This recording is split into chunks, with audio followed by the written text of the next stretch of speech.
And we are live with the legend Greg Doucette, man. We got a great podcast coming for y'all. Let's get into it, baby. Let's go.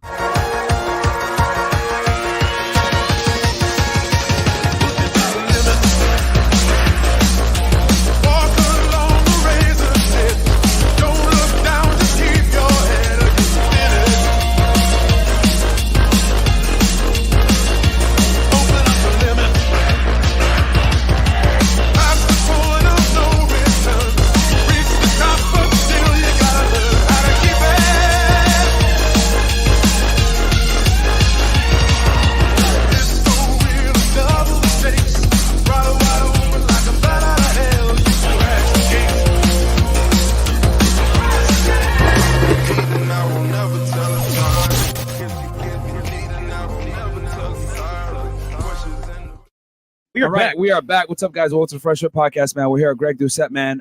So I'm really hyped up for this interview. Quick announcement, guys. Rumble.com/freshfit. Go ahead and check us out over there. So, if we get canceled off YouTube, you guys will know exactly where to find us. Freshfit.locals.com, and get the merch at Fresh Fit Podcast Store, and go subscribe to our other YouTube channel, Fresh Fit Clips. But without further ado, man, we got a legend in the house.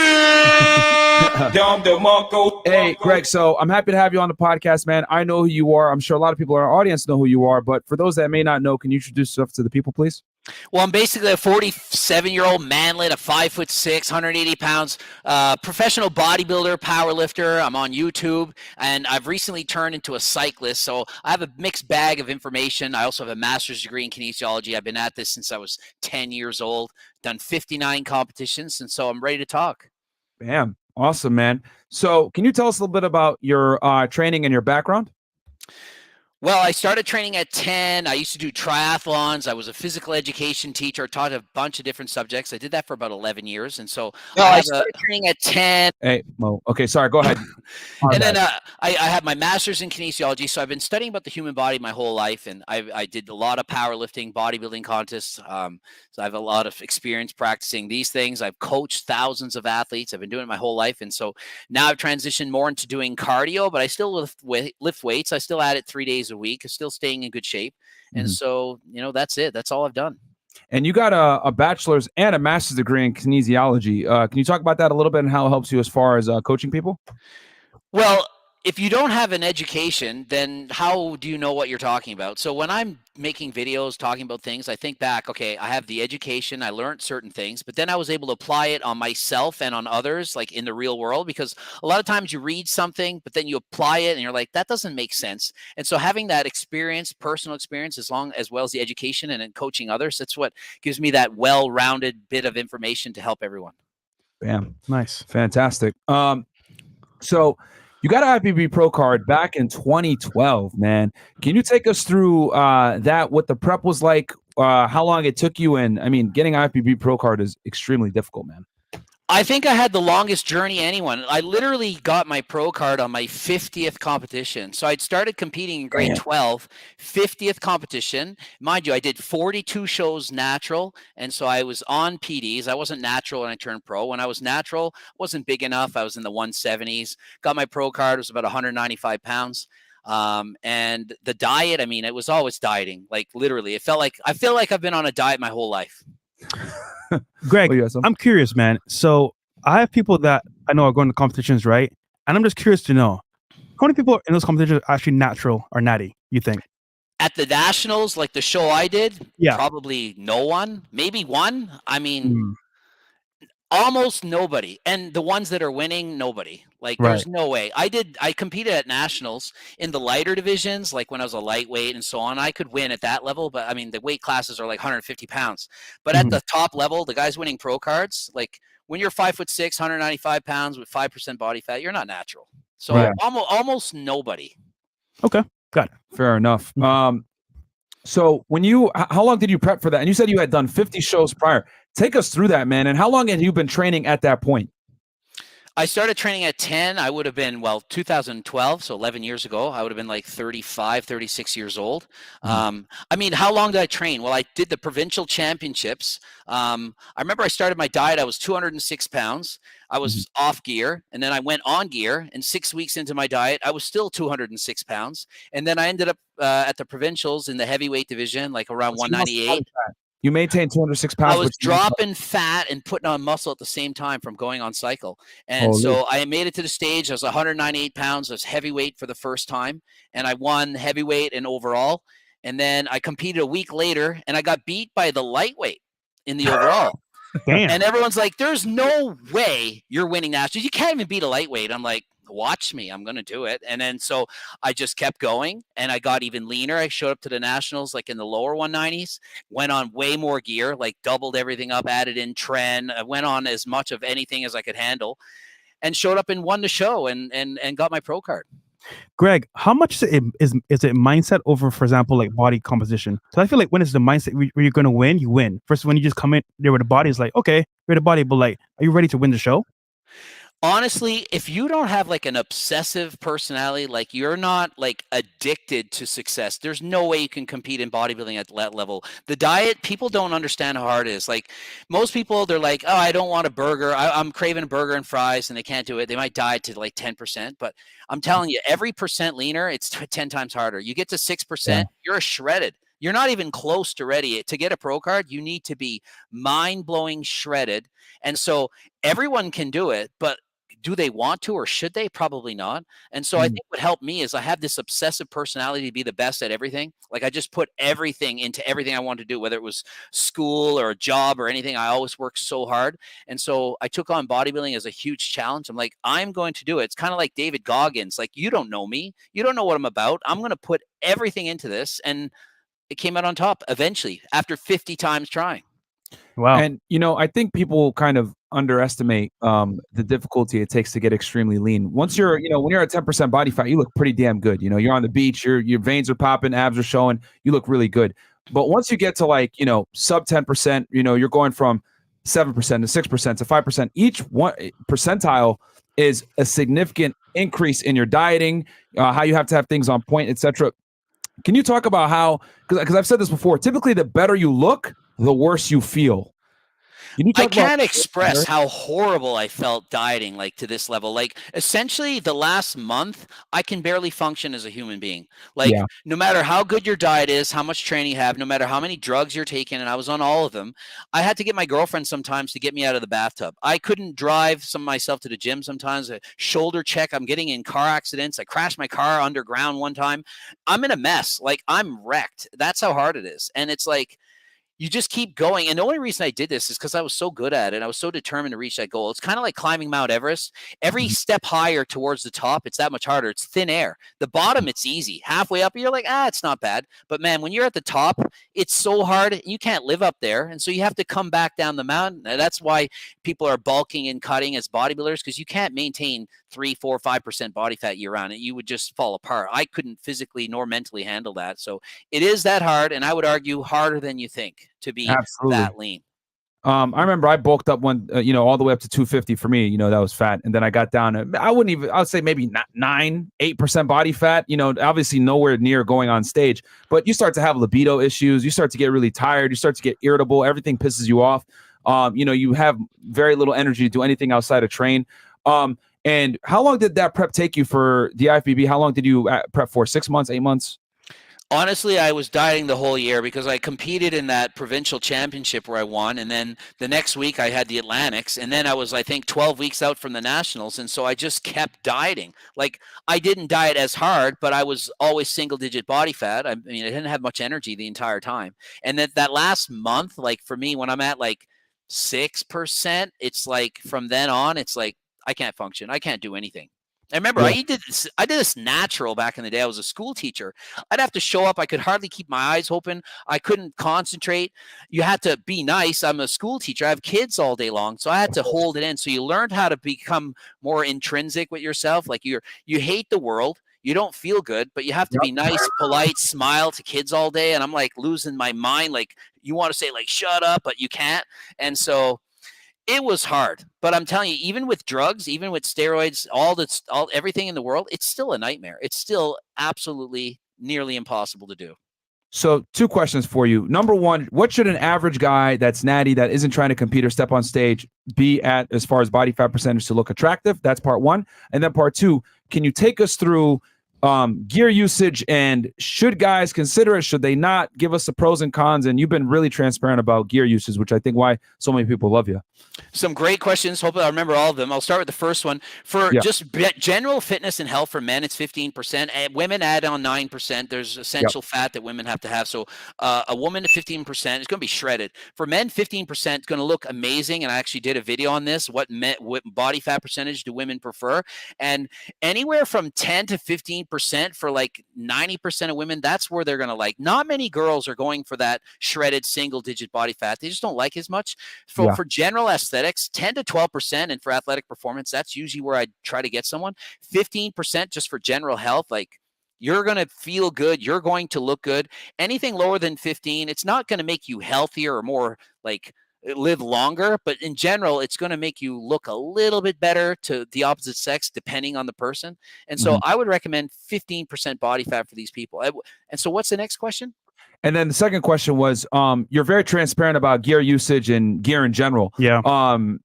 Which I think is why so many people respect you. You know, we got a lot of fake natties running around, and we'll talk about fake natties as well on your YouTube channel here in a second.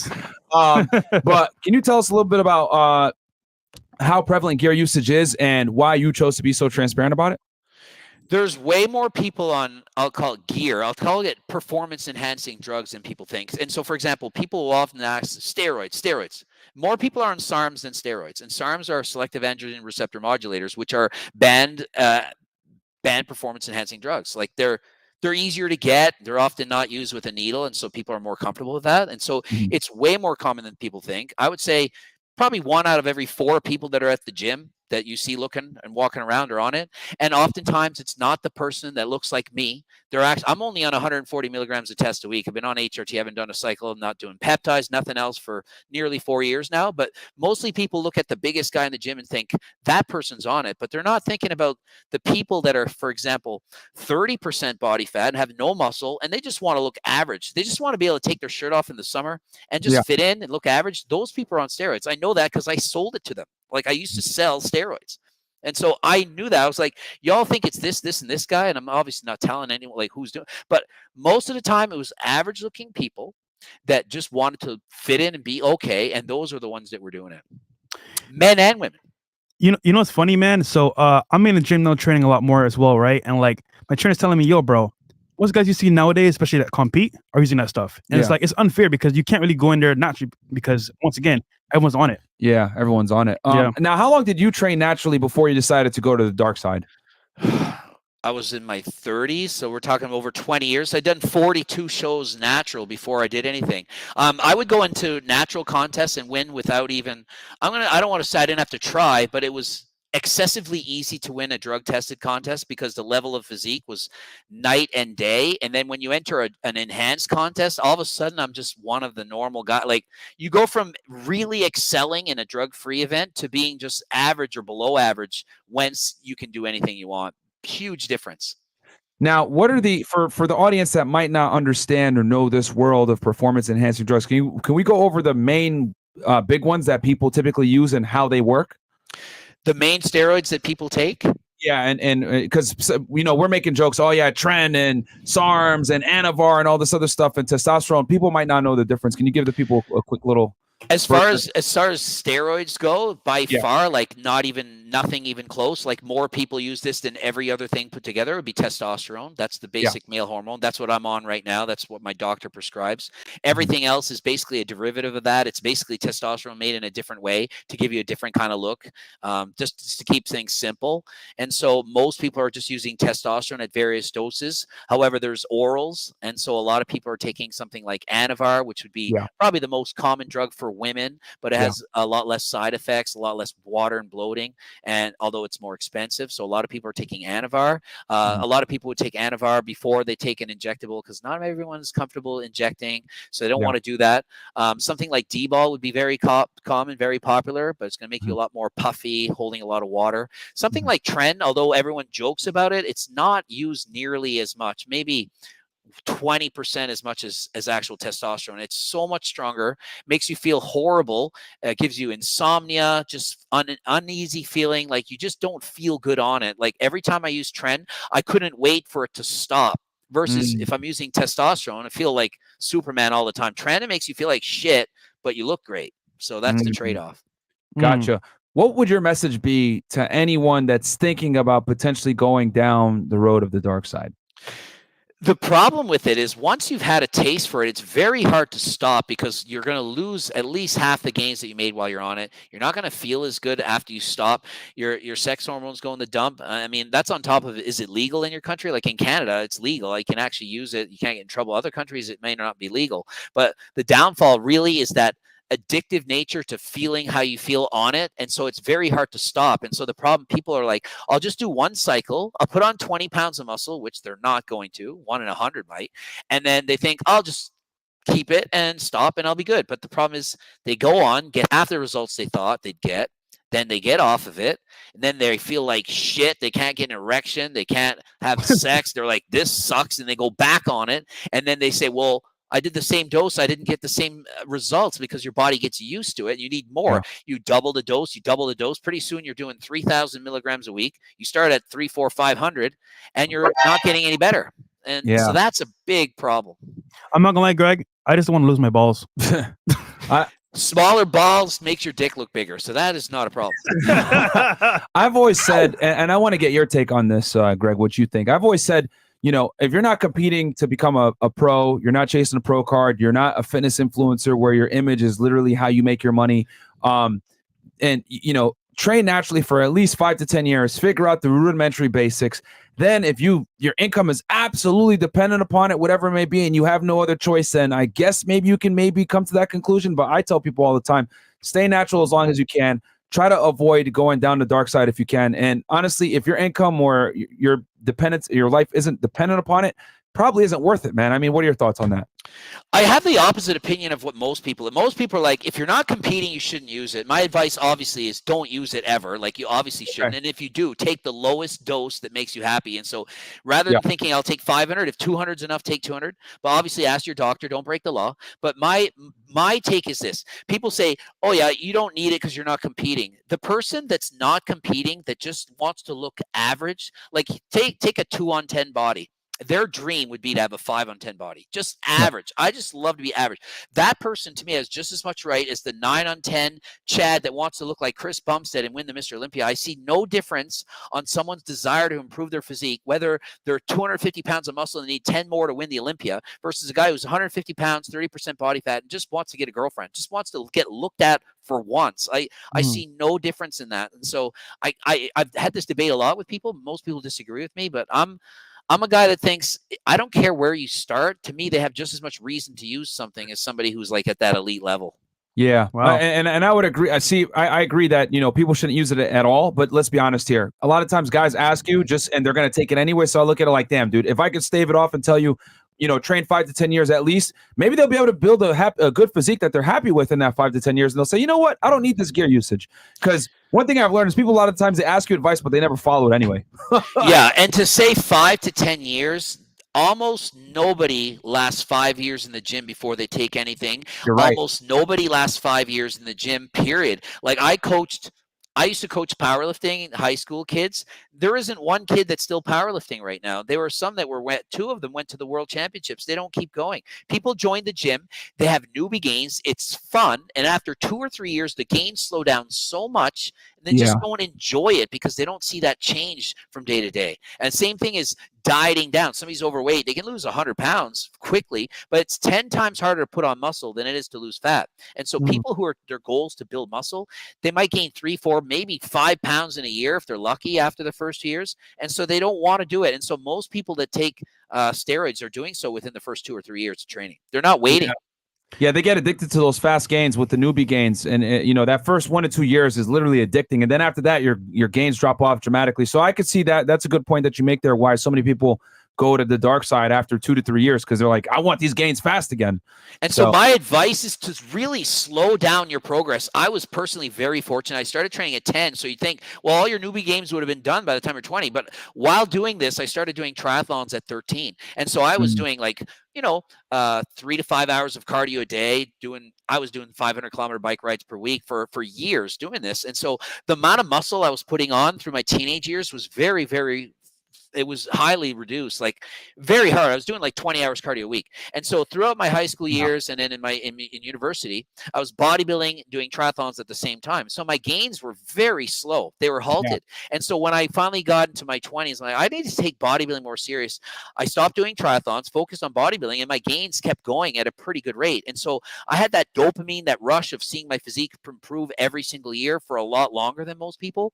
I think if I hadn't done triathlons, I would have been a lot better, a lot bigger in my early 20s, and I would have probably stopped, and I would have probably been tempted to use steroids a lot younger. But for me, as long as I was improving, I didn't feel I need to take anything. I didn't compare myself to others. I was winning every show I did practically. So I'm like, I'm winning the shows. I'm natural. I'm better than I was last show. And so I didn't see the need. But eventually I hit a plateau. I wasn't improving, and I wasn't getting a pro card. I was winning the drug-tested Canadian Nationals, the overall, and I was like, no pro card. I wanted to turn pro, so I had to join the dark side. That's literally what happened.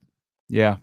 Greg, let's say I'm a beginner, right? I don't want to get into like the fitness world, so to speak, but I want to add something to this regimen I'm doing right now. Should it be a protein powder, creatine, or even like growth hormone? What should it be? I think I should start with as a beginner.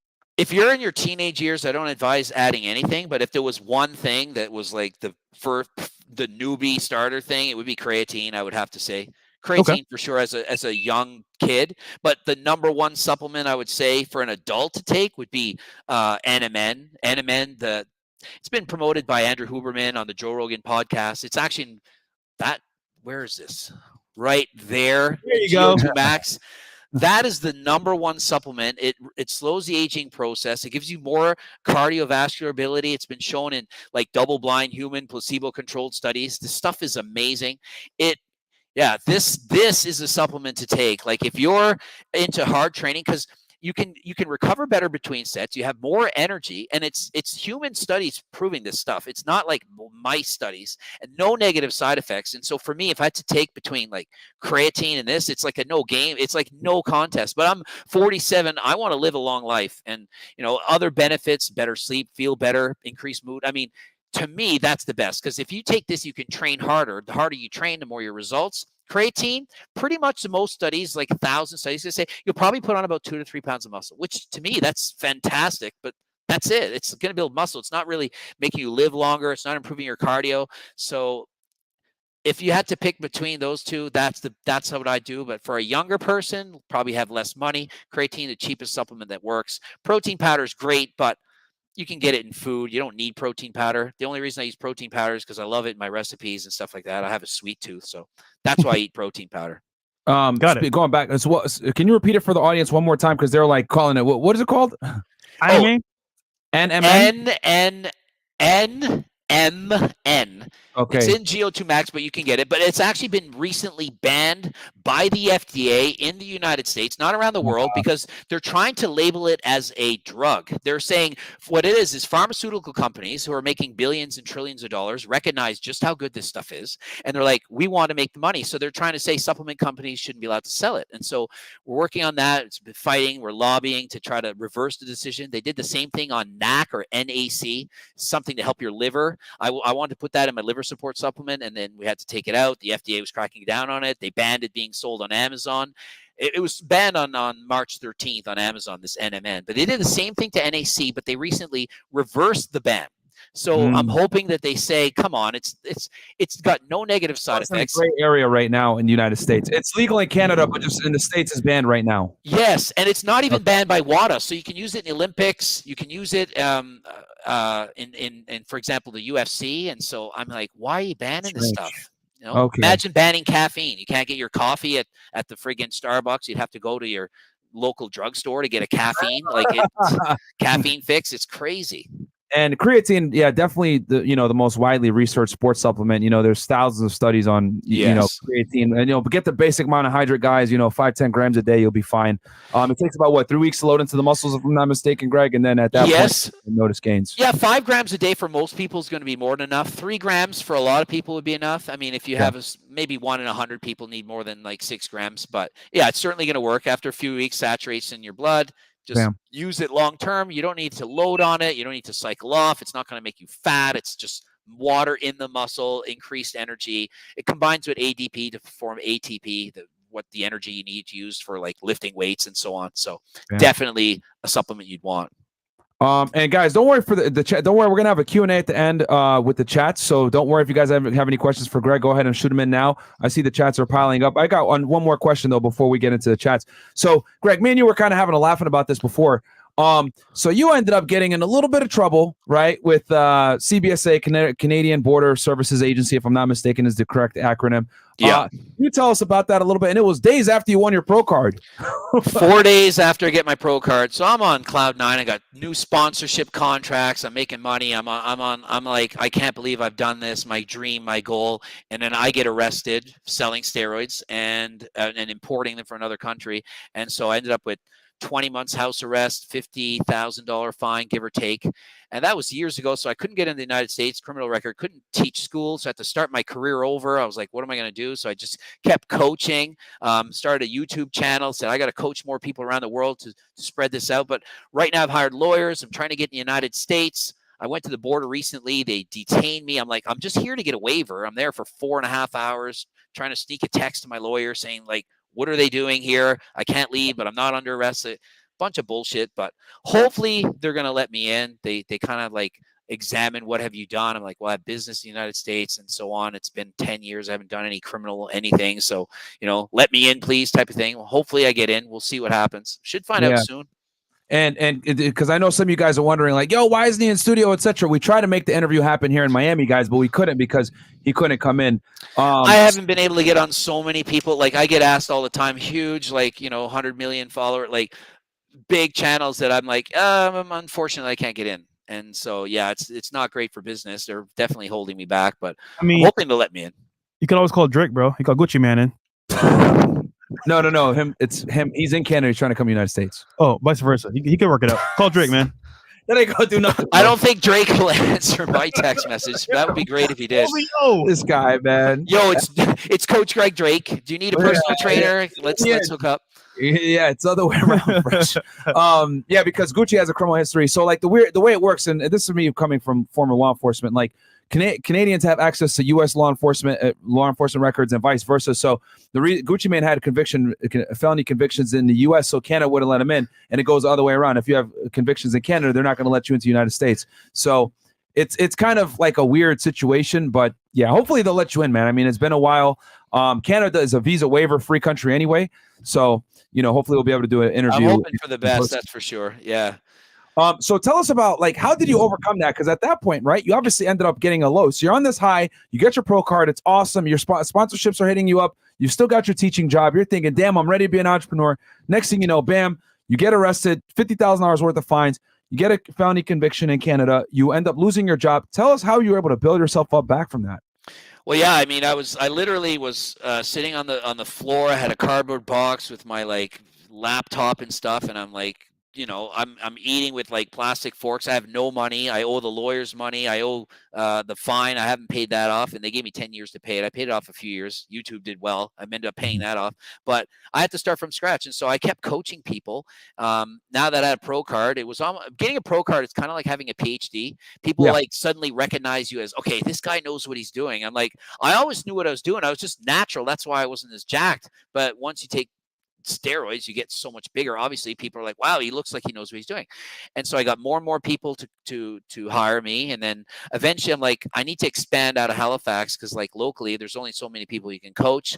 I started doing educational videos on nutrition, on anything in general. And because I had a teaching background for 11 years, I was able to explain things in a way that I felt was, well, at least I hope people think is interesting, funny, educational, and so that they can get some information from that. And so I kept growing as a channel, and the more people saw me talking about these things, the more they kind of liked what I was saying, the more people were calling me up, hiring me for coaching.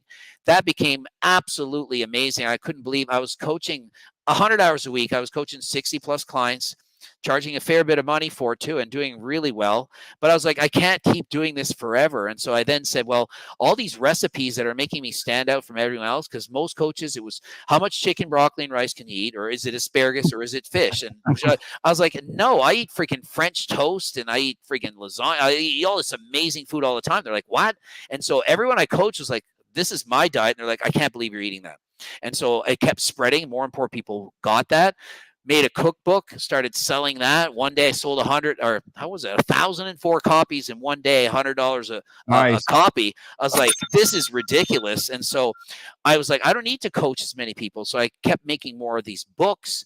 I've now transitioned into supplements. So I do a little bit of the coaching, supplements, cookbooks, and I've written training books, a diet book. And so I've just been active. I've been working really hard for the last several years, and I'm trying to work less now because I feel like I did the grind, and now I can kind of like work a normal amount of hours. But that's what led me to this point. Was that like your first big internet check? Like everyone remembers that first big internet check. Was it selling those first 1,000 copies of your book and you made like 10K in a day and you're like, holy crap. Like it was 100,000 in a day. 100. That was like ridiculous. I was making a lot before. No, it wasn't my first. I was making like maybe $750,000 at the time, but then I had the book and it just went ridiculous. And I was like, I can't, like at that point, like the dopamine rush was so like, I've never been that high in my life. Like I'm driving around like I can't believe what's happening. Like, how is this possible? I was just so excited and so happy. I've never been that pumped in my life. And so how long did I've just kept it. Sorry, I didn't mean to cut you off. Finish and then I'll ask you the second part. I've never felt that excited in my life. And so, since then, the YouTube game, it's been fun for me. I love making videos. I love making content. I love the drama. I love all of it. I like the haters, the comments. The haters are what actually helps me the most. If I didn't have people shitting on me, like that cookbook went viral because people are like, how dare you sell a book for that much money? And everyone's making these videos. And then I promoted this one channel, the Iron Musket, who he basically just said, I made this, I ate from this book and here's the recipes and it worked. And I just did a video about him. And I'm like, wow, this guy that doesn't know me liked the book. And then everyone started eating from my book, all these famous guys, not famous. I did videos about everyone. And it kind of became like a meme, a viral thing. And it took off. And so the entire world started eating from my book. It became like this huge, big seller for me. And that was like amazing. So I did the version 2, version 3.0 is coming out next month. And so the books have been amazing. And I've transitioned. Why do I keep doing that? To the supplements over here. And so much going on. And because I have like I get about 20 million views per month. Because of that, I have a lot of people that are watching my videos. And, I talk about something like this, and it works. It's free advertisement. Yeah. So at this point, so you obviously hit rock bottom when you're arrested by the customs authorities out there in Canada. They raid your house, you lose everything. How long did it take you to build yourself back up to the point where you're making, $750,000, within a few weeks? I mean, that time in my life was very, I went through a lot of counseling because, I'm rock bottom. Like, I'm talking like almost every friend I ever had wouldn't talk to me. Everyone's scared of me. They're accusing me. It was a nightmare situation. I'm on a house arrest sitting at home. So that was a hard time to go through. But I just said, I'm not going to give up. I got to keep doing this. I was still a professional bodybuilder, so I was allowed out of the house to go to the gym and train. So I kept going at it. And so I would say it took until like 2019 before I started making decent money again. So I was not doing very well. Like I would make, I don't know, like 50,000 a year coaching or whatever, like just a normal like income. And I eventually bought a house with my girlfriend, and she owns Pet Value. So we kind of bought the house together. Like I didn't have the credit, but together we bought a house. And then by the time I moved in the house, I was doing so well on YouTube. I'm like, we need to buy another house. Like it was just like, nice. Yeah, it happened really quick. When did you make so 2012 you get arrested, 2019 things start to pick up and take off a little bit. When did you make the YouTube channel? 2006. And so I was posting videos, just basically trying to show off, like, look how strong I am. I can bench press this and this and that. It wasn't like I didn't know what a follower or a sub was or any of that stuff. And then in 2012, I was putting more and more content. It kept going.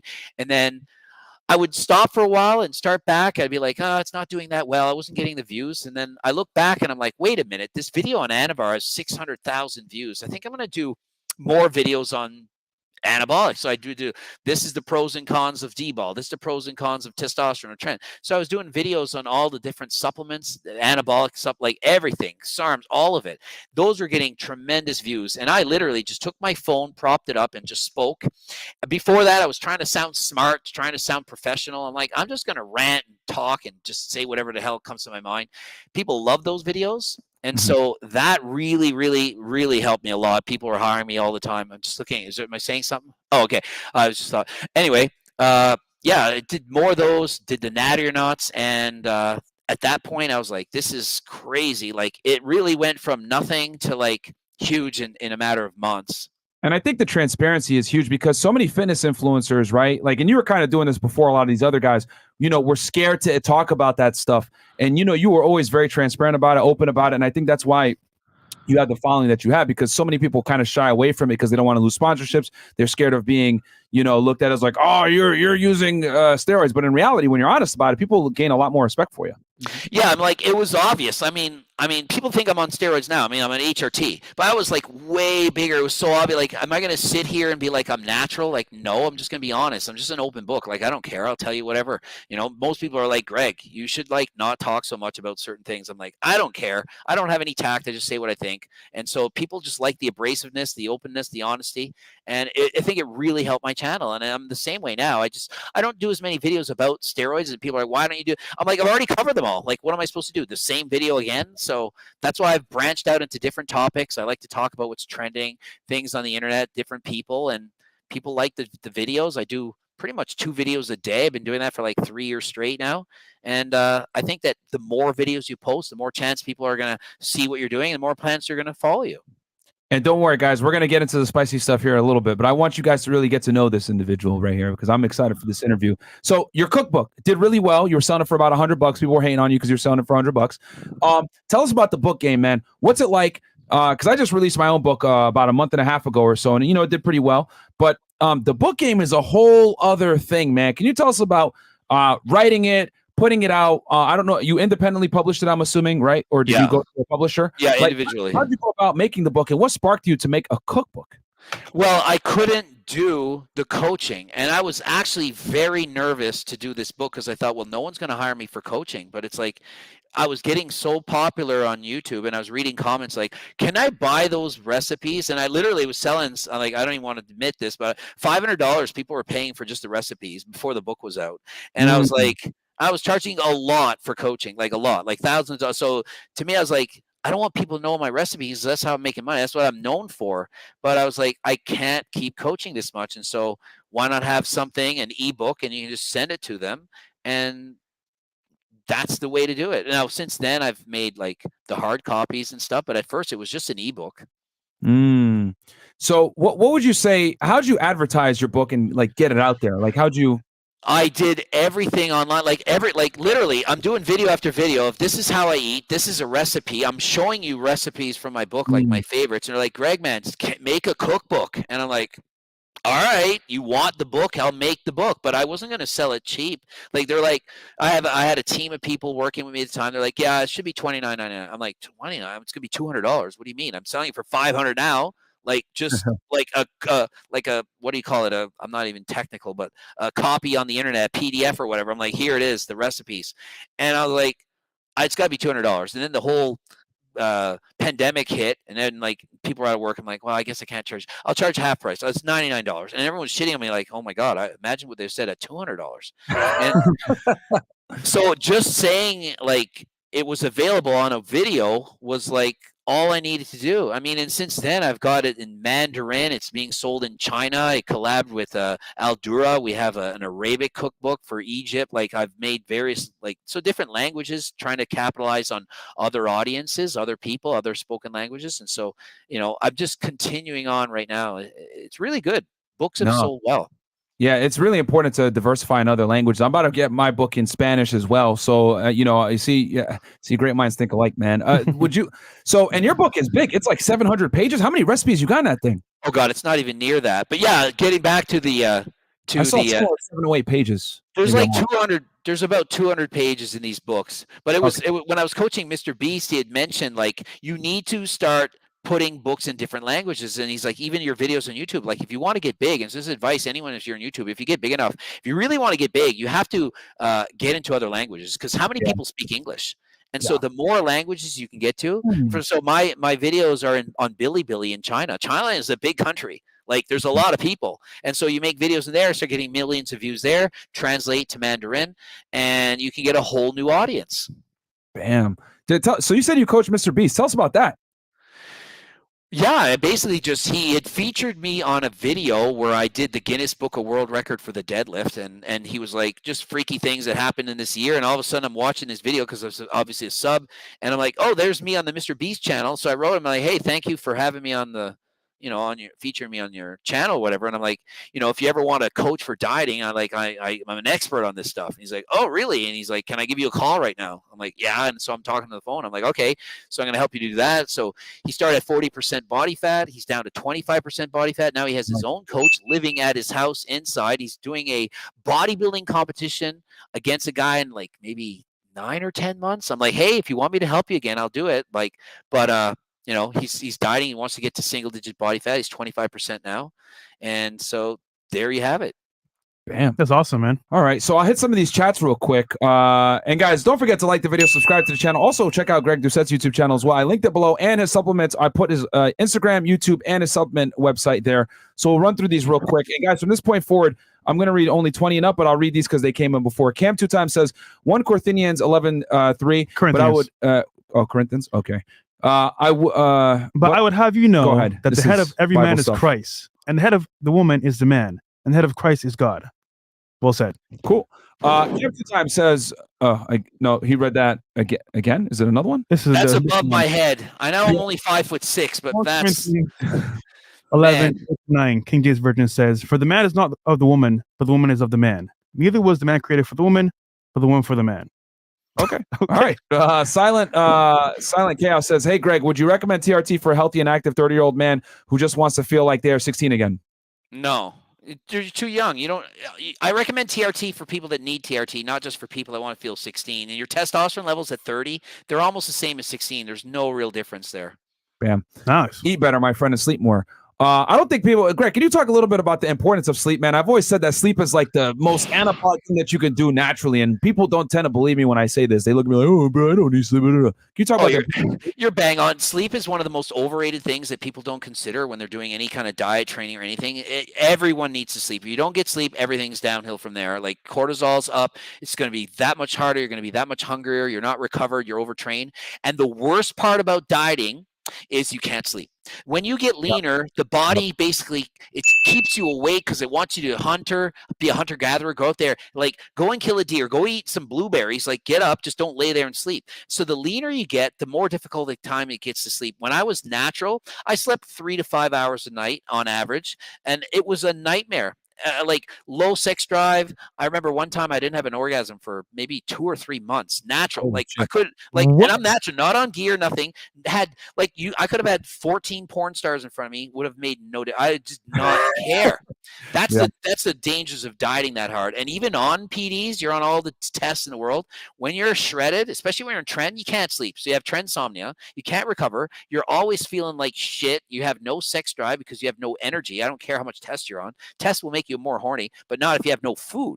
And so you need sleep. Like I've said it in videos, people don't believe me. If I had to choose between a fat burner and a sleeping pill on a diet, sleeping pill every single freaking time. Facts. There you go, guys. So now you know I'm not just biased when I say y'all need to sleep more. Okay, we got Alex here. I'd love to give Greg a huge shout out for his diet info /cookbook. Started 200 down to 175. Lean, maintainable from his help.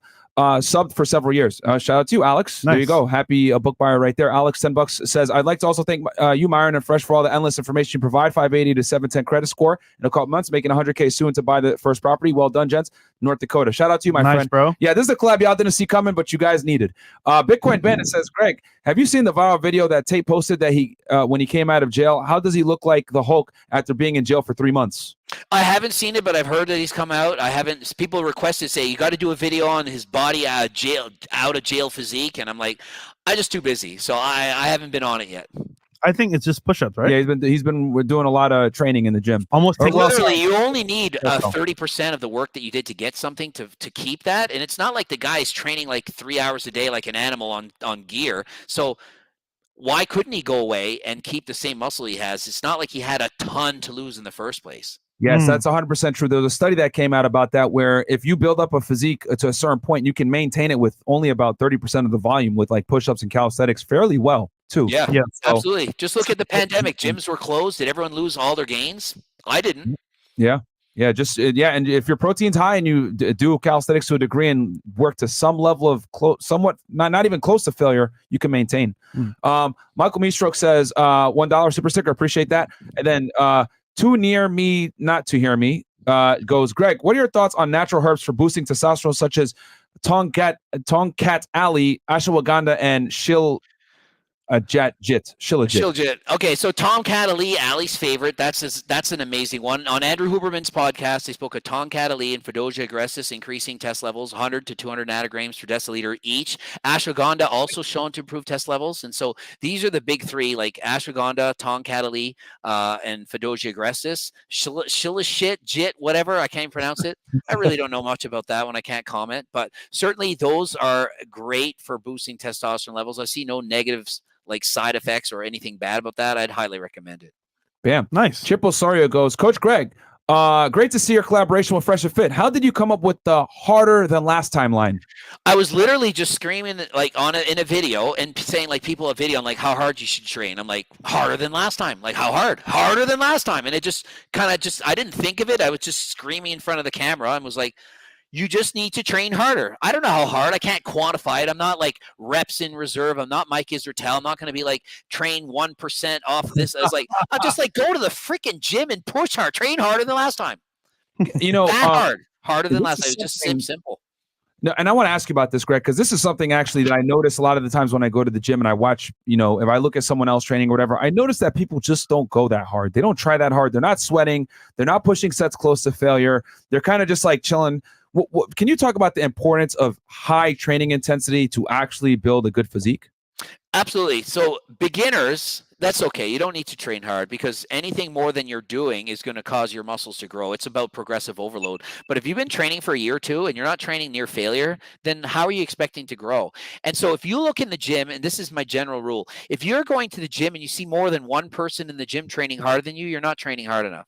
Unless you're a beginner, unless you just started, then you can just kind of like go through the motions and you're going to gain. So when I go to the gym, even on a bad day, a day I walk out, I'm like, man, I didn't push myself. I didn't have it in me mentally. I'm still training harder than almost everyone in the gym. So that's my main thing. I'm like, most people, they're worried about reps in reserve, reps between sets, form, technique, all this. I'm like, if you just go to the gym and train harder than last time, you're going to get way more gains than the perfect diet, the perfect training program, the perfect everything. Just go and freaking push and you're going to get the results.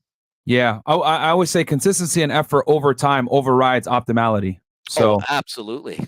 So yeah, that's good. Absolutely. Okay. We got here. Uno goes, Argentine supplements a good choice to increase tests. I also heard it has other health benefits, including reducing cholesterol. To increase test, no. I mean, it's like even test boosters of old, like the best test booster from 5-10 years ago, almost like essentially useless. It's only the newest stuff that's working. And so, no, it's not going to make a big difference. Not at all. Fit John says Natty for life. Okay. All right. Michoka goes, or Michaka, what's your opinion on pre-workouts? I use them every time I work out or do a bike ride. Is caffeine, black coffee a good, I want to say, replacement for pre-workout? Absolutely. Caffeine is probably the most studied performance-enhancing drug. It was a drug. It was banned in the Olympics. You could fail for if you had too much caffeine in your system. They made it legal after around 20 years ago. I know one person that failed a drug test for caffeine, and they just said, whatever, it's caffeine. But yeah, you couldn't take it. But between 1 and 3 milligrams per kilogram of body weight, that's shown where you should be. 1 to start, and then up to about 3. So I'm about close to 90 kilos, so 270 milligrams. It's a good dose of caffeine for me. Significant improvements in cardiovascular ability, effort, strength, all that. It's a no-brainer. Everyone, I think, not everyone's on caffeine, but almost everyone. I mean, it's a great supplement for sure. Okay. Bam. Marley, when you stop TRT and your erection and libido drop off, does it come back eventually? Or am I stuck on TRT for the rest of my life to maintain a healthy sex life? Damn.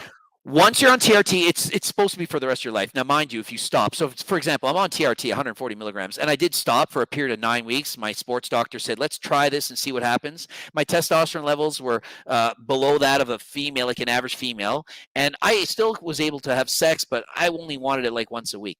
But the problem is it takes a lot of time for your body to get back to normal. It can take months and or years, and so you have to be willing to wait that time period, which could be, let's say it's a year. And so are most people going to be willing to wait a year before they can feel good again? And so it's tough. Like, you can get it back to normal, but not everyone. And so my advice, once you start TRT, it is for the rest of your life, but you can get off, but you got to be willing to have that suffering between the time that you stop taking it and when your body gets back to normal. Oftentimes it could be a year or more.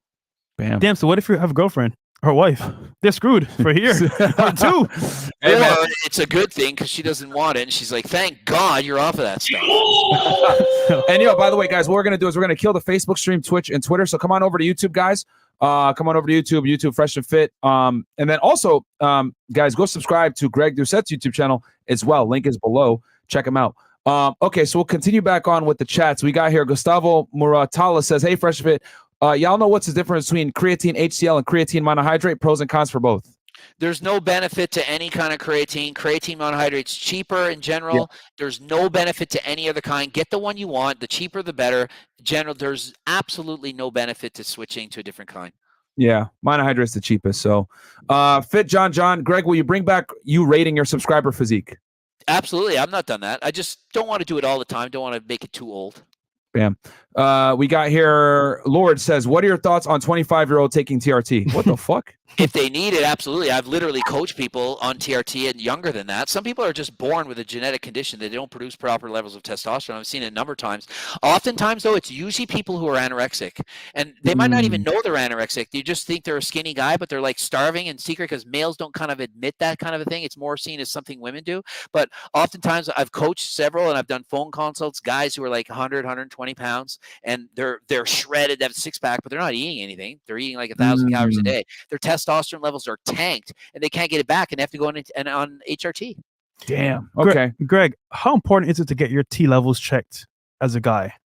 I wouldn't say it's extremely important. Maybe 3% of guys is probably going to be too low as a young age. But the beauty of if you do get it done is you have that baseline, because it's normal. Like, essentially, people want to be somewhere between like 250 and maybe 1,000 nanograms per deciliter. And just because you're low, it doesn't mean it's bad. Like, if you come up with 400, but you've always been 400, well, there's nothing wrong with that if you feel good. But on the other extent, if you were 800 your whole life and now it's 400, you could feel horrible. But the guy is 400 and he's at 400 still, he feels amazing. And so that's the beauty of having your test levels checked. I mean, you don't need to, but generally, like, if you don't feel good and there's something off, then get it checked. But like, I wouldn't say every 20-year-old needs to go to their doctor and say, "I need my test levels checked," because why? Do you really need? I'd rather see them check their blood pressure. That's a much bigger indicator of a problem. Like, high blood pressure at a young age, you'd lead to heart attacks and strokes and so on. I mean, if we're gonna get one thing tested, it's your blood pressure. Okay. Yeah. All right. And then we got here, big player JD goes, "I was 320 pounds, age of 32. I did 2 hours cardio 2 times a day, did 1,000 abs and full body workouts. 7 months later, at 33 years old, I'm 190 pounds. Thank you, guys." Hey, man, that's what it's about, my friend. That's incredible. Awesome. It reminds me of Ethan Supui. He was riding 6 hours a day on a bicycle for like 8 months. He went from like 500 something pounds to like 250. Oh, nice. Damn. I'm starting a job, wildland firefighting. It's pretty strenuous work. They recommend a low protein diet due to organ stress. Would your Peri-Lite help me not lose too much muscle, or should I not worry about losing muscle? Well, a low protein diet, I wouldn't do that at all. I think that's ridiculous. I mean, at least consume 0.5 gram per protein a pound of body weight. I mean, 1 gram may be optimal, 0.8, anywhere on that. But like, I wouldn't try to avoid protein. But would Peri-Lite help? Absolutely. There's 8 grams of protein per serving. So if you're not having enough protein and you're taking Peri-Lite, it has 8 grams of essential amino acids and BCAAs. And so it would help you not lose muscle, same as protein powder. But if they're saying don't take protein and you're taking Peri-Lite, you're getting protein. Bam. So you'd be kind of going against the purpose. Yeah, man. You guys, I don't think you understand. The protein is imperative if your goal is to build an aesthetic physique, man. Well, 1 gram per pound of body weight is what people generally say. You can go, 1 gram per pound of lean body mass, but you definitely need adequate protein to maintain a muscular physique. Great says, was that Are you doing 20s or no? Yeah, Mo. These came in after the fact or what? They were before. They were before. Okay. Great. I'm gonna ask this question, and then we're gonna get back into the pod. How's the hair transplant been treating you? Hashtag cookbook. Bam! Look at that. I did a hair transplant too. Seems all right. I've had a lot of people make videos saying it went horrible. Oh my God, you botched it. I'm like, I don't know. I think it looks aight. It could be better maybe, but like, it's not horrible. How'd you do yours? Did you go to Turkey and do it? Turkey. Did you do it with? I had a transplant to here. Like they just unplug stuff and plug them back in. I had put here and in the front, and I don't know. They said you're not supposed to do cardio for a month. I'm like, are you kidding? I took like 2 days off, and I was friggin' bike racing after that. I was like, I'm not taking time off. And so good, man. I didn't even listen to what they said. I think it looked pretty good. You know, so because I did a hair transplant as well. I did it here in the States, so I didn't want to go all the way to Turkey. Did they cut your head, or did they just pluck it from? No, I was like, one of my friends did that. I'm like, oh my god, a scar and a whole take the skin. No, they just, I don't know what it's called. They pluck out hair and they replug it in. And I only went because, like, honestly, my girlfriend had Crohn's disease. She lost 30% of her hair. She had like a 2 feet of her bowels removed, like serious. Like she was 100 pounds. She's like 150 now, almost, or whatever. So she was like, you know, she couldn't absorb food, and so a lot of her hair fell out. And so we wanted to go there to help her. I'm like, yeah, I'll go with you. And then she got rejected because her hair wasn't strong enough per se. And I'm like, well, we're here. I'm going to do it. So I didn't really care about my hair that much. I wasn't like I had no hair. And I was like, you know, I may as well. What the hell? I'll do it with you because we're both going to go bald. And so I was like, I'll be bald with my girlfriend, whatever. And people are like, oh, Greg cares so much about his hair. I'm like, I don't care. If you look at my old videos, did you see my hair? I look like Kramer. I was like, I didn't care. How long ago did you do your transplant? It was a year and a couple months ago, like December of like a year. So whatever, I don't know, a year and a half ago. Let's say a year is typically when you're fully recovered. So, I mean, hey, it looks good, bro. It looks fantastic. I mean, you both look good. No homo. Yeah. I mean, for me, I'm still not done. I still got some. For being 47, I'm like, I don't know. It's not too bad. For abusing steroids for 10 years, my hair was doing pretty good, I would have to say. Yeah, y'all niggas cool, man. Oh man! All right, what else we got here, Mo? Okay, Christopher Peterson goes, been working out religiously for the last 4 months. Myron's fault. How many times should I work out each major muscle group each week? 2 for sure. Agreed. Okay. Agreed. Frequency is definitely your friend in that case. Time Fitness. Can I skip leg day? It depends. Are you racing bikes? If you're racing bikes like me, you can skip leg day every way. I'm sprinting on my bike, getting up off the saddle. Every day is leg day for me. If I'm not in the gym, I'm racing on my bike. My legs are always gone. Like, it's tough. I'm just running from the hose, bro. Time says, ask Greg if he'll collaborate with me. Hey, bro, you got to hit him up on the side, okay? We'll see. And then Dad does $20. Nearly killed myself over a year ago. Got out of my head. Started watching F&F, Coach Greg, and others. Lost over 100 pounds. More to go. Keep it up, guys. Love your content. Thank you so much, Good job, bro. So, Greg, transitioning real quick. So, me and you both have made pretty much the TikTok Hall of Fame of getting kicked off. Can you tell us about getting canceled on TikTok?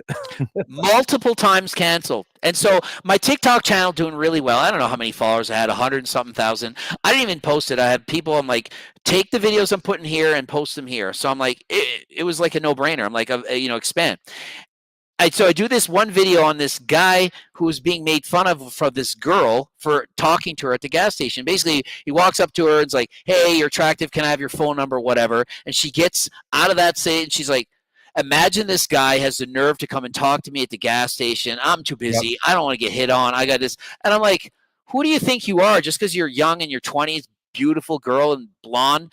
And the people hated that video so much. I had 58,000 not likes or views, negative comments, 58,000. Like, and I'm reading like, you're the biggest asshole predator in the world. I'm like, I'm just defending a guy talking to a girl at a gas station.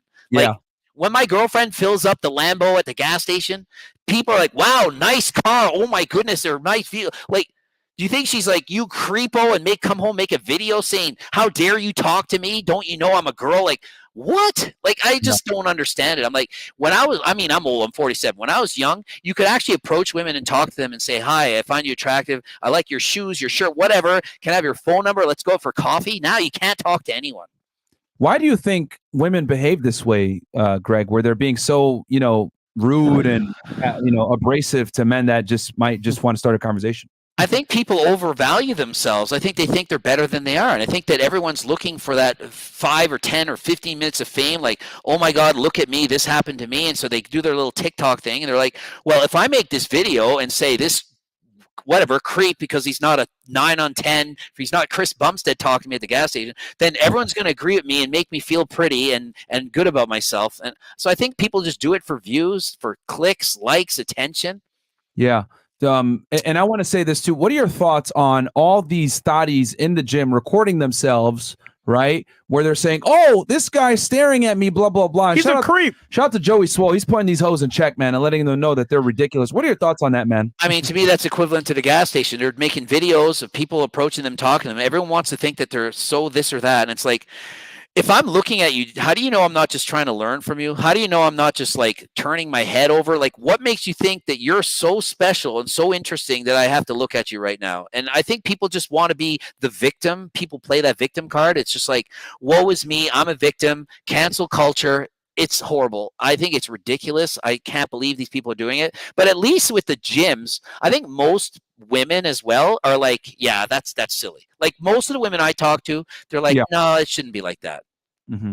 And I want to say this too, because my thing is, right, and I talk about this in my book, Why Women Deserve Less. I talk about how social media has negatively impacted women, right? And it's made them kind of have an overinflated sense of self-worth. And, you know, we live in a clout era. You know, if it's putting down a guy in the gym or putting down a guy that makes an approach at you at the gas station, right, to go ahead and make themselves feel better or try to get views or whatever. And you keep saying that you're old, etc. Was, 20 years ago, were things like this back when you were in your mid-20s? Nothing was like this. Like, it's so different. Like, I'm like, I wonder if every generation feels this bad. Like, because like my parents would have thought of this. I'm like, am I that old that I don't understand the next generation? Because it must be that, because I personally don't get it. When I was younger, you would go and talk to somebody, you would speak in person, you didn't swipe left or right or up and down or make a circle. You actually said, hi, my name is such and such. I think this, we should go out sometime. Now you can't talk to people. Like, I used to go and date people at the gym all the time. I'm like, hi, this is like, to me, the gym was like the bar, because I was like, these are women with the same interests in me. They have the physique that I like. They have the same interests. I would date girls in the gym. That's what I did. Hi, you're working out. You look good. Let's go out. That was it. It was that simple. Now you can't do that. I would never. Yeah. Well, I have a girlfriend, but if I was, how could you do that? And I mean, at least me, I'd be like, hey, do you watch Coach Greg? That's me. Do you want to talk? Like, you would at least have a chance. But like the average person that's like a 5'10", good-looking guy, like 5'6", oh, geez, you have no chance. Like, what would you do now? Like, I don't know how people do it. I don't know how people date now. Like, I don't know how people do it.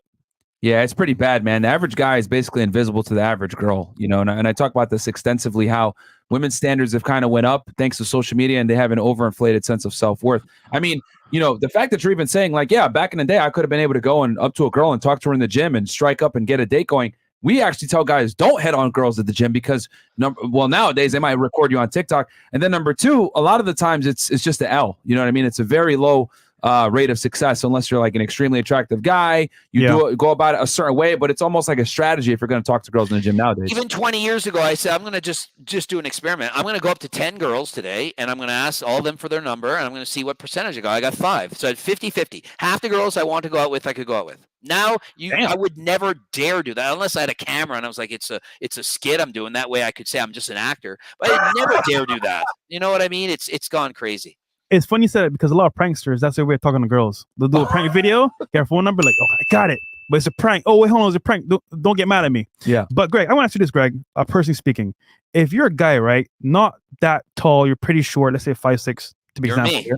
How important is it to work out in the gym? I think the better you look, the more in shape you are, the better your chances. I mean, absolutely. I mean, we know that women, on average, we've asked them, what body fat percentage you like? Mostly 10 to 15%. And so if you're 30% and you get down to 15, your chances are going up without question. Now, of course, there's someone for everyone. Not everyone wants a lean guy, 10 to 15.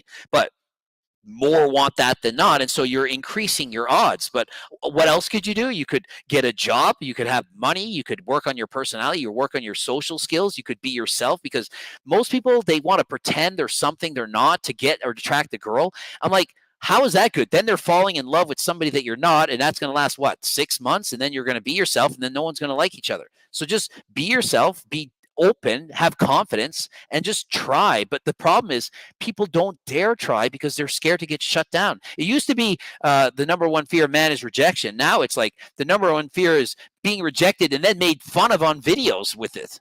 Yeah, it's really bad. Do you think, Greg, in your opinion, do you think that there's an attack on masculinity with all this bullshit that's going on? Absolutely. You can't be a man anymore. There's no way. You cannot. You can try. If you're a 10 on 10, you can get away with it. If you're a Chris Bumstead, you can act a certain way. But if you're an average guy, you can't dare. You have to pretend. What people do is they say what people think that they want them to say. So they just go and what the majority, if 51% of people think a certain way, that's what everyone is trying to act like. That's what they'll say because they're too scared to get canceled or be in the minority. It's kind of like when you're a kid and people would make fun of other people. It's sad, but they're bullying. People laugh or make fun of the least attractive kid or the whatever, the nerd or whatever. And it's because you don't want to be the one being made fun of. So you just go along with the majority. And so that's what's happening now. People are going along with the majority. They're scared to be themselves. They're scared to say what they actually think because they're fear of being canceled.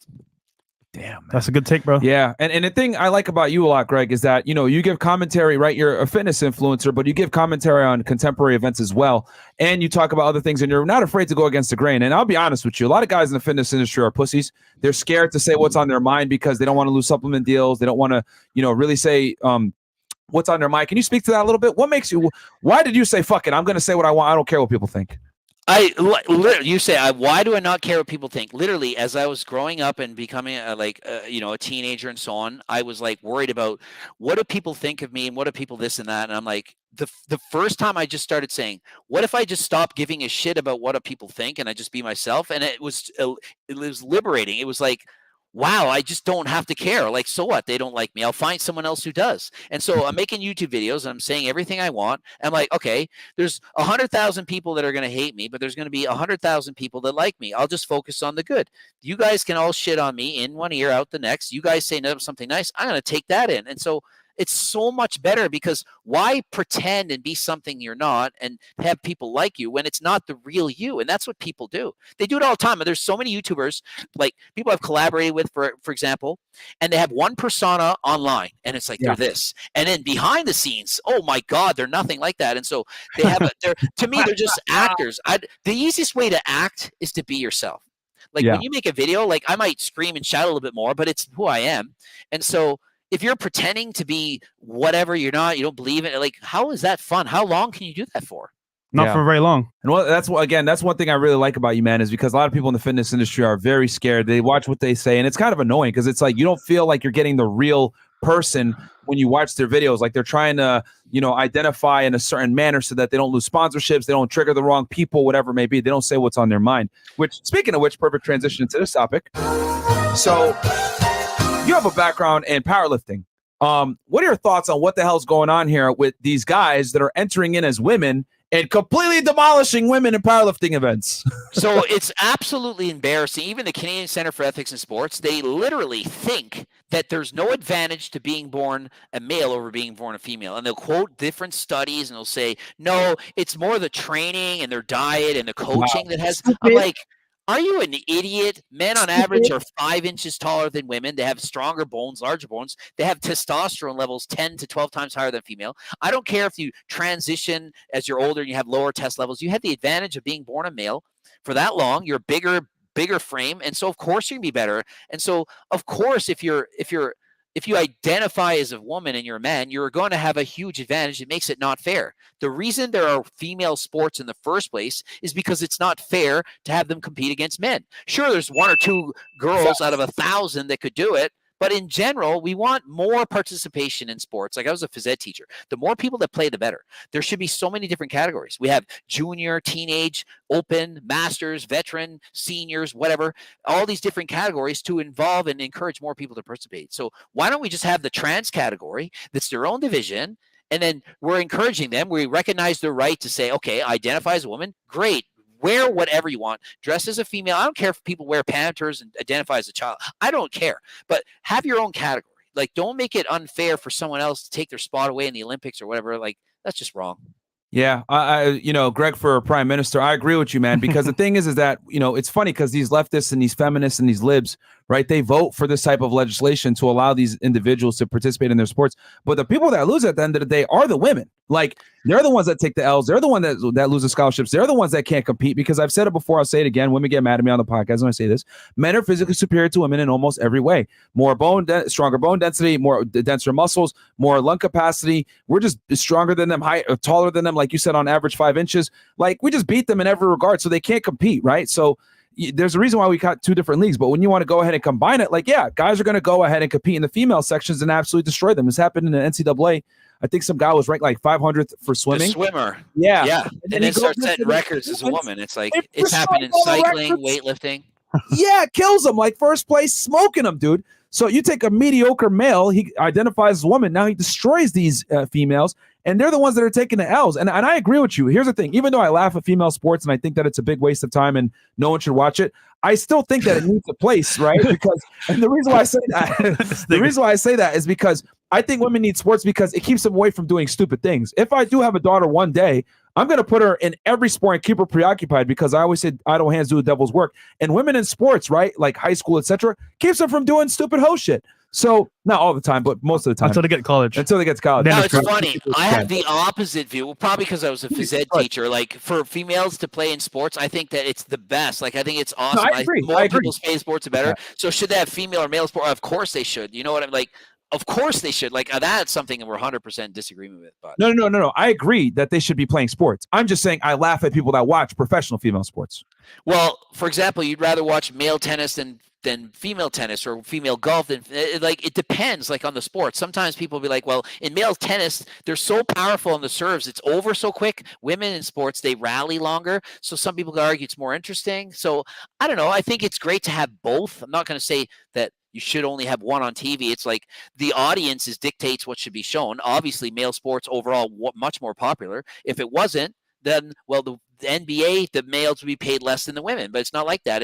The money that's being paid is going to reflect the eyeballs, and so if there's more advertisers on women's sports, then they're going to pay them more. Yeah, I mean, there are some sports that people do prefer to watch. Women, like tennis is an example. I know a decent amount of guys watch female MMA. That's real. Yeah, I watch MMA a lot. The women's events are quite exciting. They just don't end the fights as quick, so that's the only negative. But that's for real here, though, man. We ain't watching no damn women's sports right now. Yeah, I watch women's sports. But again, I think women should definitely be able to play sports, and I think it's good for them, especially when they're growing up, and especially in those years where bad things can happen. But yeah, I mean, I laugh at female sports in general. But hey, we could agree to disagree, right? But no, I definitely think they should have the same opportunities, and I think it's ridiculous when you got basically men coming in and demolishing them. I don't think that's fair. They need to keep the gender separate. So go ahead. You have something? No. And then okay, so powerlifting, and then what? Are there guys competing in? No, do you foresee that there's going to be guys competing in female bodybuilding in the future if they keep going with this trend? There's already been a guy competed in female bodybuilding. Oh, it's already happened. It was about a year or two ago. I forget the event or the contest, but I've already seen it happen, and they didn't look that good. What's her name? I mean, his name. I can't remember. I can't remember my own name half the time. But ask me a name. Oh my God, there's no way. Yeah, it's definitely happened. Absolutely. Damn, I didn't know. Damn, it's really going into that. Wow. How do you even judge that? Like, shout to Zuby. Yeah, I guess. Holy shit. Damn. All right, we'll hit some of these chats real quick. All right, cool. Okay, so we got here, the X Factor says, mad props to FNF for getting Coach Greg on the show. Coach Greg, if one wants to get into men's physique, what steps should one take? Do I need a coach or mentor, or is this something that I can figure out on my own? It's way easier with a coach, because if you don't have a coach, you're not going to know how many calories to eat, how fast to diet, or how lean you need to get. You're not going to know how to pose properly. Obviously, you can do it on your own without one, but oh my goodness, it's so much better with a coach. I'd strongly recommend you get a coach who's worked with men's physique competitors before. If you can do it on your own, but I wouldn't advise it. Yeah, it's a learning curve, bro. If Ronnie Coleman, Jay Cutler, you know what I mean, and all the top Olympia winners all had coaches, what makes you think that you're not going to need one? Like, bro, having a coach is imperative if you're going to compete at a higher level. You just need it. Doing it by yourself is almost impossible, bro. Yeah, dude. And I would argue you need it more as a beginner when you first start. Like, people are like, oh, I'll wing it as but as I'm the Mr. Olympia, I'll need a coach. I'm like, no, you need to learn how to start. And then once you're like really good and know stuff, like I can coach myself, obviously. But my first show, looking back, I didn't know what I was doing. I was eating pasta, no protein. I didn't know that protein built muscle. I'm a kid in high school. So I was eating plain pasta. I'm like, I'll cut out the hamburger. That's more calories. And I was eating muffins because I thought muffins were healthy. So I was eating muffins and plain pasta and dieting, and I didn't know what I was doing. I was like, horrible. Let me ask you this, Greg. Let's say you had a show 1 year from now. What steps would you take right here, right now to prepare for that show? I would start taking steroids tonight. Okay. And then would you 100%, that's what I would need. I would get on gear as soon as possible. That's what niggas do. So, and then what would you do is after that? Would you hire a coach? Would you, what would be the prep? I'm talking about me. I would just start working out. I would start bike racing all the time because I only train 3 days a week. I would start training 6 days a week like I used to. Stop bike racing, get on gear, and put on whatever amount of muscle I can in the year coming up. Would you so what would your cycle be? And then how would you train? You said 6 times per week. Would you be doing like one body part per day? Would you be doing push-pull legs? I would do a 3-day split for sure. Do it twice a week. I would just, I'd do 10 to 20 sets per muscle group per week. But in general, I'd follow my own plan. And as far as what I would take, I would basically start on the lowest dose that I could build muscle on, probably start at like 400 milligrams a test. And then over the course of every month, I would just go higher and higher and higher all the way up to the year. But that's assuming I want to like win, like, I don't know, it's for $100 million and I need to be at my best. I wouldn't recommend somebody does a year cycling up. But if I want to look my best in that much time, I'm just going to start on a low cycle and keep building up over time. Fair enough. Okay. So you just do TRT, nothing else? No training? I'm on 140 milligrams of test a week right now. Like I do 100 milligrams a week. I just got my blood work back, and the doctor was like, "I've never seen blood work this good." Like it was so good that I was like, "Man, I should just up my dose." Like my doctor's prescription says 120 milligrams every 5 days, but I only do 100. And I'm like, I always preach the lowest dose that makes you happy. And so I'm like, well, why should I take the most I can if I don't need it? And so my test levels are only in the 700s nanograms per deciliter, so I could definitely go higher. But I would add in tests. I would do like probably 400 milligrams. Actually, no, I'd probably do like 200 tests and 200 Masteron or Primo because I'd like to have that leaner, dry look, less estrogen conversion, and I would slowly go up from there. But the one drug I miss the most is Anavar. I haven't taken Anavar for whatever years. It's an oral. Wow. It just the pumps I used to get on it. I love that. So I've done steroids for like 10 years, so I haven't done them for so long. But it's not like I don't miss it. And so although I'm not doing it, I miss having that strength, that size, that pump.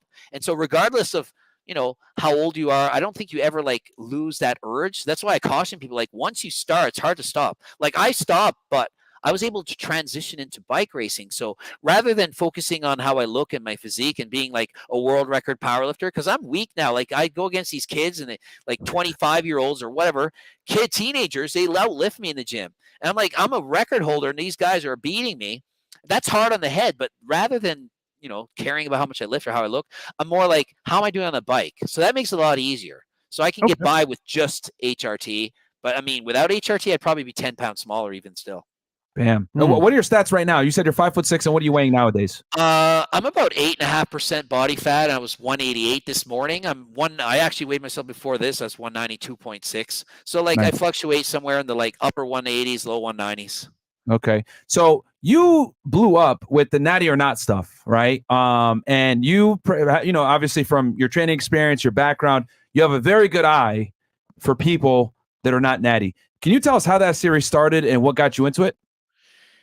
I was just like, The Rock, why do people think he's natural? And I'm like, going around, like, people are like, he's natural. I remember I was sitting in a hot tub and it was this group of teenagers and Jay Cutler was in town. I forget where. And they're like, do you think that Jay Cutler's not natural? I'm like, is that a joke? Like, they're like, because he was in the Mr. Olympia. I was like, no one in the Mr. Olympia is natural. So I'm like, people just don't know this. So I made a video, The Rock and Mark Wahlberg. I said, they're not natural. I showed the guy, the Rock had gyno surgery. I had gynecomastia from his wrestling days and he had the surgery. I'm like, these guys are not natural. I just sat in the kitchen and I just ranted. That video got like, I don't know, 2 million views or whatever. And I'm like, holy shit, everyone's watching this.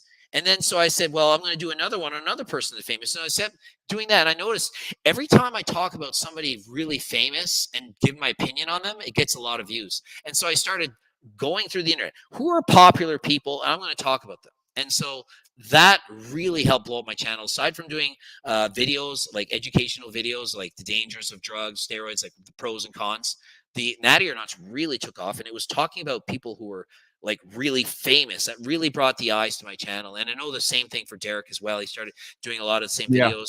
Me and Derek were kind of like growing together quite frequently. We did very similar content. And so it really worked. Yeah. Greg, I gotta know, brother. This has been on my mind for a minute, right? Is Liver King natural or not? Imagine thinking. I don't understand how 5% of people actually thought he was natural. I'm like, how do you guys think this? But like, I mean, even now, I don't think the guy's natural now. He said he's on like day 50. I made a video on him. He said he was natural. He's like, I've been natural now for 50 days. And I'm like, but dude, you got leaner. And he's like, here's my all-time PR for strength. I'm like, so what you're telling me is you got off all those drugs, you're natural for 50 days, and you got leaner and stronger. So what is it? The drugs didn't work? So by getting off the gear, you improved. Like, it doesn't make sense. Like, imagine if I just suddenly grew bigger and I'm like, oh yeah, the secret is I just stopped HRT. Like, no, but people believe it. It's just absolutely embarrassing. Yeah. Damn. Clown world, man. Absolute clown world. So, so what are the biggest indicators that someone is enhanced? What are things that for you, like, you know, obviously you have a trained eye. If someone was brand new and doesn't know how to identify this, what things should they look for? So the problem is the biggest indicator is looking at how quickly they put on muscle. So without seeing a before and after, it's almost impossible unless they look so frigging amazing that it's obvious. Like if you just see a guy and he's just shredded and he has acne everywhere and he's puffy and he's got a swollen face and just like if the guy is huge, he's probably not natural. If the guy looks like he's not natural, he's probably not natural. In general, you're going to be right most of the time. Like if I got pocket aces, I'm going all in. Most of the time, I'm right. So if you look at someone and say, wow, that's an amazing physique, and say, I bet he's not natural, you're going to bet right most of the time. So that makes it really simple. But without seeing the before and after, very difficult because oftentimes a guy can look like shit and is not natural. But if you show me a guy and say he's 120 pounds, and then 3 months later, he's 145 pounds. How did you put on 25 pounds in a couple months? You're not natural. Even though you're 6 foot and 145 and look skinny and everyone could achieve that if you look natural, doesn't mean that he did. Yeah. So that is the hard part. People have a hard time seeing a physique that's average and saying they're natural.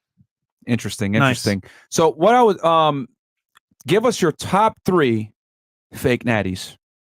Of all time, we got to go with The Rock is in there. You got to go with Michael Hearn and you got to go with the Liver King.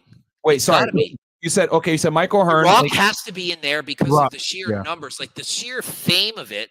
Not that he brags about it all the time, but like the fact that he's that famous and has that much influence. Like I feel like if The Rock came out and said, you know, Black Adam, I was on 400 tests, 400 Tren. Like if he just came out with that, the world would change. Like he would be that influential. So I think he would be the biggest difference maker.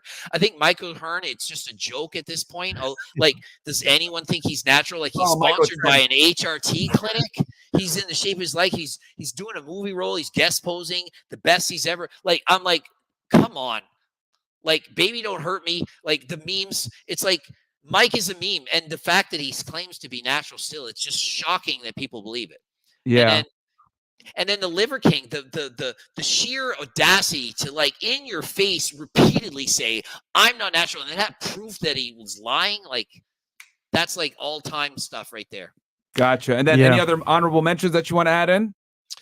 I would say mostly it would be movie stars. Like, what's this guy? The guy that plays Thor. I don't know names. Damn it. Chris Hemsworth. Chris Hemsworth. That's a big, like, I mean, this guy is not natural. Like, if you think Chris Hemsworth's natural, or like any of the superstars, like any of the guys with the best physiques that play all those Marvel characters, those are the ones that are really making the biggest difference. Because imagine if he came out and said, I'm on 600 milligrams of Tren. Like, what would that do? Like, so many, like, my videos, my channel would be out for a month. Like, it would be just like, imagine this guy actually coming clean, admitting it, because they're so famous. Like, a guy like me, I mean, some people heard about me, but not compared to The Rock or these guys. There's 100 times more famous. And so one of those guys could just shift the needle on people, like just understanding what's going on. What about Simeon Panda? He's a huge fake natty in the past, but I don't think he's as famous or as popular now. He's kind of like old school. He would probably be on my list if the list was made 5 years ago or more. Okay. And then last mention, Michael B. Jordan. This guy, like, he's not natural. Like, I'm saying he's not natural. I've done 2 videos on this guy, but it's not. The problem is a lot of people can look like that natural. Like, it's attainable natural. And so people are like, yeah, but you can look like that natural. I'm like, yeah, but he did. He said he put on 24 pounds of muscle in whatever amount of time. And he trained for 3 hours a day. And he was boxing for 3 hours and training with weights and doing like 80 sets. I'm like, no, you can't do all that, not sleep, overtrain, and get that physique. But it's like the amount of muscle he put on in such a short period of time for the role that sells it, that says this is not natural. And the fact that why the hell would he be natural? Like, he's like, I want to look like a movie star and make millions of dollars. And I have this avenue. And I'm not saying he's using a bunch of gear, but you have an HRT clinic that can prescribe it to you and do it in a healthy fashion. Why wouldn't you take advantage of that? And so when there's $10 million on the line, you're going to take something. Like, think about it. Right. Yeah. No, that's absolutely true. So I'll hit these chats real quick, and then I got a few more questions. We'll close this thing out. And guys, like the video, by the way. There's almost 5,000 y'all watching right now live. And we only got 2.2K likes. We need you guys to get us to 4,000 likes. Almost got 5,000 y'all in here. Damn. Okay, Various Layers says, shout out to Fresh and Myron, CEO Network. Let's go. Also, a question for Greg. How many calories do you eat a day? How do you balance cardio with lifting? I eat at 3,500 a day on average, but some days I'll eat more. And cardio, I mean, I'm always sore, but I'm only training with weights 3 days a week. So what I did is I cut my training in half. I lift half as much as I used to. And remember what I was saying, we don't need as much lifting to keep your muscle as to build it. So I'm like, well, I do half as much. Now, I'm losing a little bit of muscle, like maybe I lost 4 pounds the last like 3-4 years, but I'm 47 and I stopped using gear. And so I'm doing a lot to keep what I have. But I just eat more food. Like, I eat more calories now because I bike and burn a lot of calories. Like today's ride in an hour, I burn 1,080 calories. It's a lot, very hard race. And so I can eat like pretty much what I want. Like, very easy for me to maintain my body fat in single digits now compared to, for example, when I was blasting all the gear, all of it. It was way harder for me to stay lean then than now, even though I'm not on the gear now. And the only difference is cardio. Yeah. Mike, Greg, if you could move your mic up just a little bit, just so they can hear you a little bit better. Cool. Awesome. And then it says here, $20 goes, dieting is key. However, to burn fat, would you recommend lifting more or cardio more or equally the same? Cardio by a landslide. The biggest underrated thing for fat burning, it's cardio. Way more than weights. Like, you lift weights for an hour hard, you're lucky to burn 300 calories. Cardio, easy burn double that. You burn way more calories lifting weights. And as you do it more, you get better, you adapt to it, you become a better butter burner, you burn more calories less length of time. It becomes even easier. Like, think of it, I burn 1,000 calories an hour. Most people burn 300-400. So if you get good at it, you can burn so many more calories and eat so much more. And it lowers my appetite. After I do a race, I can't even eat for 2 hours. Like, I'm almost sick to my stomach from pushing so hard. And so my appetite is blunted until later on. And so it makes it easier to stay lean. It's year-round cardio. That is the secret to keeping yourself lean all the time. Yeah. Nice. Yeah. That one of my buddies, Brandon Carter, he does that. He basically like is on a bike cycling while he's doing work and stuff like that, and that actually helps him keep lean, or he walks a lot as well. He was oh my god, he recommended some crazy videos. He was saying you need to do 40,000 steps a day in one video. I made a video on him talking about that. I'm like, dude, 40,000 steps, do you know how long that takes? 2,300 steps is a mile for me. I'm like, you're gonna walk like for 4 to 6 hours a day to get those steps in. It works for sure, but who got time to walk 40,000 steps? Oh shit! Yeah, that's probably from when he cycles or when he walks on a treadmill, because he walks on a treadmill a lot early too. in the morning. He does a morning walk. Yeah, so. He walks. He's also keto, so he's not eating carbs. So they probably benefits from not having as much of an appetite. Like, he's limiting certain food groups. People who eat less food groups, like less carbs, they're often less hungry. Problem is, some people feel like shit. Like, I can't follow that diet, like a keto diet. I can't do it. I get brain fog. It's just not for me. Yeah, and also with keto, right? You're eating meat. Meat is way more satiating than anything else, right? Yeah. High protein meals, much more satiating. Higher thermic effect of food, burn off more calories digesting it. Absolutely. Coach Greg is a real one. Also, thanks for your freaking cookbook. Okay, they love it. JB says, love Coach Greg. Thanks, FNF, for the dialogue. Only 2K likes on this vid. Let's double it. Yeah, guys, we got 4,000, man. We got 5,000 plus y'all watching right now, climbing. Danny Brook, W Collab, love you both. I give Greg 2 years before he has enough with Castro Jr.'s Canada and moves to the U.S. Much love. If I can get into the States, I'll start with that. Eat, clean, trend hard, and never give up. And that's from Captain Ahab. I knew that was coming. Captain Ahab. You got to love the misc. And then Ever Blazer says, what up, F&F family? Salute to the coach. For a guy that's 5'6", about 145 pounds, 16% body fat. Any tips on how to hit 160 pounds? A calorie surplus, of course. Yeah. Greg, what do you suggest people hit as far as like so they don't get fat in their calorie surplus per day if they're trying to build lean body mass? No more than about 5% over what you're currently eating, 10% max. So the average person, I would say, eats 2,700 calories a day. Now, mind you, the average male is overweight. So most people should be eating less than that. But all you need to do to gain weight at a good rate, like a lean bulk, 5%, 10% top. So if you're eating 2,000, it's only an extra 100 to 200 a day. Very small. You only need 30 calories extra a day to build 4 to 5 pounds of muscle in a year, which is the average person. So I've often said, hey, you only need 30 extra calories. And I know you can't track this, but I'm only just doing that because I understand math. I taught math grade 7 to 12, so I know math very well. But if you're adding in 100 extra calories a day, I mean, that's a lot of muscle a day. You're talking about 15 pounds-ish muscle in a year that can be built on that. Most people can't build that much. So if you're even adding 100 calories a day, probably someone's going to be body fat. And so very small surpluses. Bam. Charles, I got an offer to trade. School for electrician. My current job is pretty easy and pays decent, but I would only make up to $80K a year. I'm only 22, live with my dad with a car payment. That's about it. What's the right move, bro? $80K per year. Make it happen, and then you can always scale up, bro, because you can become like a master electrician, etc. So where are these people living that 80K isn't bad? I was a school teacher making like 40. Yeah, man. Nothing wrong with that, guys. And you'll get a union, you'll get a good retirement, a great skill to have, and you can always, if you want, you could start your own electrician business. But so Greg, real quick with that. So it's Money Monday. I gotta ask you this. How does someone monetize in the fitness industry, and how did you do it?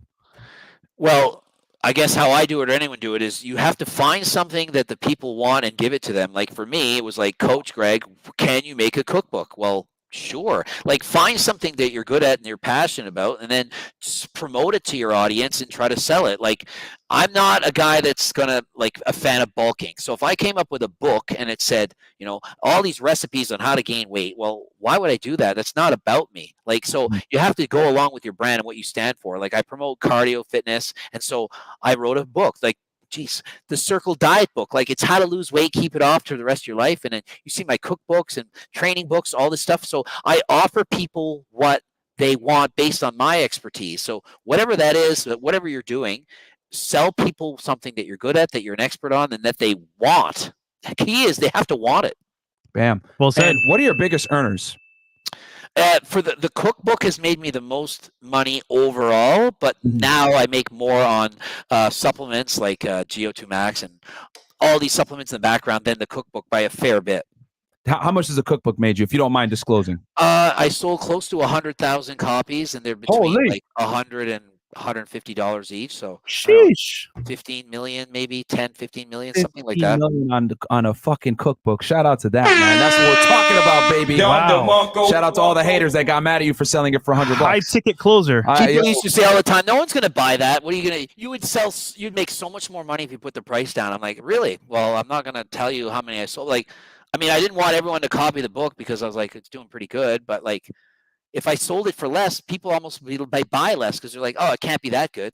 Like there's a supply and demand curve, and it's like, you know, there's a certain price point that's the right point. I think I hit it. Like, I mean, did what I could do. Yeah, Martha Stewart probably selling her books for the similar price, so why not? Fuck it, man. And she's a felon. Well, for lying.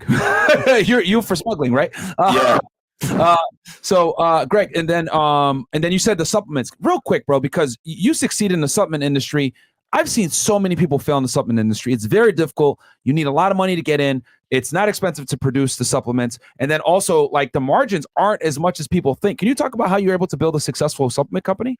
Well, because I did so many videos on like steroids and supplements and what I'm taking, I have an IFBB Pro card. I've coached people, and people believe what I say, and so I have a respected opinion. And so it's not just how many followers; it's what kind of followers you have and what you're famous for. Like these TikTok girls and guys and it's whatever, and the dancing around. Like I've tried to sponsor them. They do nothing. They do no sales because people aren't buying something. If you have some pretty girl and says, hey, buy this, like it's like, why? You have to be able to explain things so I can educate and teach people. So I've been able to sell so much more than perhaps the average YouTuber that has like 1 million followers, as an example, because my channel is a go-to channel for fitness advice. And so if I'm explaining a supplement or a protein or whatever, and this is it, and they take your word for it, then that's really important. You know, that's just how you do it. Like other people, they're just not good at talking about stuff, or they don't know anything about it. Like how are you gonna sell beta alanine if you don't know why it works? If you don't know what it does whatsoever, like no one's buying it. So you have to be educated on it. Yeah. And I think also like the fact that you're so honest, you're so transparent, especially in the fitness industry where a lot of people are cappers and liars and, oh, I'm Natty and all this other stuff. You went against the grain. You're like, no, I'm going to tell the truth on what I really do. I'm going to give you guys my controversial takes on certain social situations.